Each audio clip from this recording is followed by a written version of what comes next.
Hello! Today we're going to be doing a pepper skin experiment. You'll need a bowl,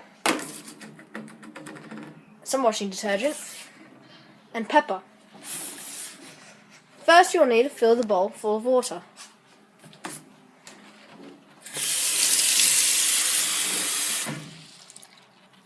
Then you will need to crack pepper all over the water.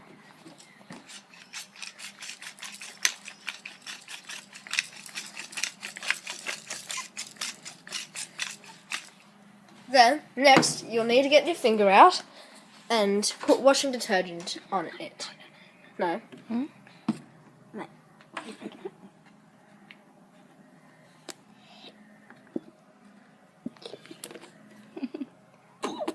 Oh, whoops. And put it into the center. And then it shows how water can have an invisible skin when soap or washing detergent is involved. This is another experiment you can do at home using your own materials.